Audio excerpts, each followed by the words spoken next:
They say life is a battle, and sometimes you must fight for what is rightfully yours.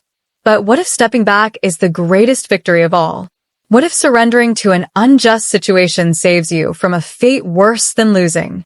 This is the tale of Daniel, a man who chose peace over pride, a decision that changed his life forever. It's a story about the choices we make in moments of frustration, the lessons hidden in everyday encounters, and how sometimes the smallest decisions can have the biggest impact. It was a bright morning in Enugu, Nigeria. The bus park was alive with activity, traders calling out their wares, drivers honking impatiently, and hawkers weaving through the crowd with snacks and drinks. The air carried the mingling scents of fried akara, roasted plantain, and exhaust fumes from idling buses. Children darted between adults, laughter ringing out amidst the chaos, while older men sat on plastic chairs under the shade of trees, watching the world go by. Amidst all this hustle and bustle stood Daniel, a man in his late 30s, preparing for a long journey to Lagos. He wasn't particularly tall or imposing, but there was a quiet strength about him, evident in the way he carried himself. His neatly pressed white shirt and dark trousers spoke of someone who valued order and discipline. Daniel wasn't one for unnecessary drama. He had planned his trip carefully, packing just enough clothes, ensuring he had his travel documents, and leaving early to avoid delays. With his suitcase slung over one shoulder, he made his way through the busy crowd until he reached the bus park. He approached the counter, handed over some Naira notes, and secured his ticket. His seat on the maroon and yellow bus waiting at the terminal was confirmed. It wasn't much to look at. The bus had seen better days, its paintwork faded, its body dented, but it promised safe passage to Lagos. Daniel climbed aboard, found his assigned seat, and nodded in satisfaction. He placed his suitcase under the seat and took a moment to settle in.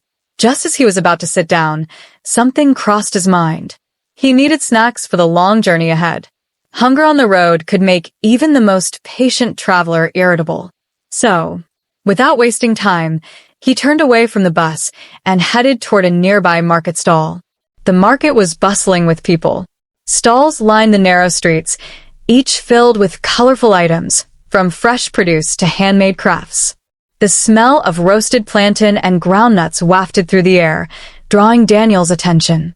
Women in brightly patterned wrappers called out to passers-by, urging them to buy their goods. Children clung to their mothers' hands, wide-eyed at the array of snacks and toys on display. He approached a vendor selling roasted plantain and groundnuts, a classic snack loved by travelers. "Good morning," Daniel said politely. "Could I get some roasted plantain and groundnuts?" The vendor, a cheerful woman with a wide smile, greeted him warmly. "Of course, sir. Freshly made this morning. How much would you like?" Daniel handed her some Naira notes, and she scooped out a generous portion of groundnuts, wrapping them in a piece of newspaper. She added a few slices of golden roasted plantain and a bottle of water as a bonus. The entire transaction took less than 5 minutes. But by the time Daniel returned to the bus park, something unexpected had happened. There, sitting in his seat, was another man. Middle-aged, stern-faced, and confident, the stranger wore a patterned shirt and a face cap, typical of Nigerian fashion. Beside him sat a bag of luggage, marking his claim to the space. Daniel approached, frustration bubbling beneath the surface. Daniel, angry, to the stranger, "Excuse me, sir. That's my seat. I paid for it." The stranger remained calm but firm. "Stranger, no. My friend, this is my seat. I paid before you did. Ask the driver if you doubt me." Daniel turned to the driver, expecting justice. But instead of support, he received only indifference. "Driver, Oga, no need for argument. If you want, you can wait for the next bus." Daniel felt a surge of frustration. Why should he let go of something he had rightfully paid for? His anger burned like hot coal, every fiber of his being screaming for justice. But then he exhaled. Maybe, just maybe, it wasn't worth the fight. With clenched fists and a reluctant sigh, he stepped back. "Daniel, fine. You can have it." Daniel stood aside, watching as his former seat was occupied by the stubborn stranger. He felt cheated, but he swallowed the bitterness. Life often presents us with moments like these, moments where pride clashes with practicality. As he waited for the next bus, Daniel observed the scene around him. Families gathered together, sharing food and laughter. A group of young men played music from a portable speaker, their voices rising above the noise of the park. An elderly woman prayed quietly under a tree, her lips moving silently. When the second bus arrived, Daniel boarded without hesitation. He found a seat near the window, settled in, and began unpacking his snacks. The roasted plantain was still warm, its sweetness mingling with the saltiness of the groundnuts. For a brief moment, the flavors transported him back to simpler times, childhood afternoons spent playing outside, the smell of his mother's cooking wafting through the house. The journey was uneventful at first. Hours passed, with Daniel staring out the window, lost in thought. The landscape shifted from busy towns to quiet farmland, dotted with palm trees and small villages.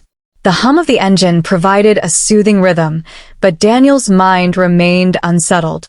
He thought about the stranger who had taken his seat. Was it really worth fighting over? What did it matter in the grand scheme of things? Life was full of little injustices, things that seemed unfair at the time, but ultimately didn't define our existence. Then, something caught his attention, a thick column of smoke rising into the sky. The driver slowed down, and murmurs filled the bus. Up ahead, wreckage littered the highway. A mangled vehicle lay in the ditch, its metal frame twisted beyond recognition. Flames still flickered faintly, though most of the fire had been extinguished. Daniel's heart pounded as he stepped out of the bus. He moved closer, trying to understand the scene before him. It didn't take long for realization to strike him like a thunderbolt. It was his original bus. The sight was haunting, charred debris scattered across the road, remnants of seats and windows melted beyond recognition.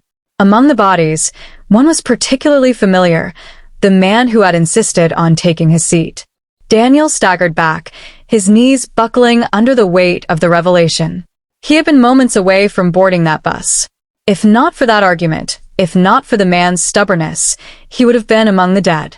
Tears welled up in Daniel's eyes, but they were not tears of sorrow for himself. They were tears of gratitude. He had narrowly escaped a fate worse than losing his seat. The irony of the situation hit him hard. The very thing he had fought so passionately to reclaim had nearly cost him his life. Daniel sat by the roadside, his head in his hands. He felt no anger, no resentment, only a deep sense of realization. Sometimes letting go isn't about weakness.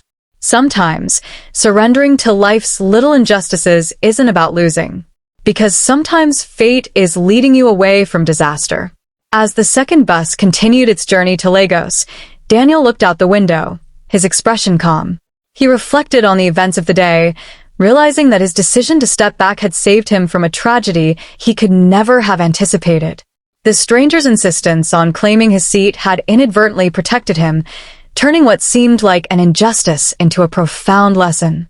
Life's twists and turns often come in unexpected forms, and sometimes the best path forward is the one you least expect.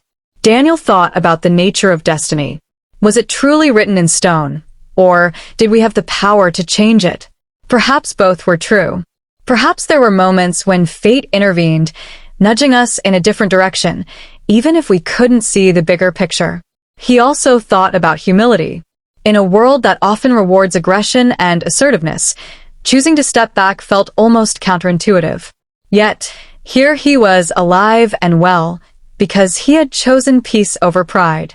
So, dear listener, before you fight for every right, before you demand justice at every turn, ask yourself, could this battle be leading you into harm's way? Could stepping back be the very thing that saves your life? Sometimes, the greatest victories come not from fighting, but from knowing when to let go. Life is unpredictable, and we are often faced with choices that seem insignificant at the time. But these moments shape us, teach us, and guide us toward our ultimate purpose. Trust in the process and remember that sometimes letting go is the bravest thing you can do. The story of Daniel serves as a powerful reminder that life's lessons often come in unexpected forms, and sometimes the best choice is to trust that God has a plan, even when it doesn't make sense at the moment.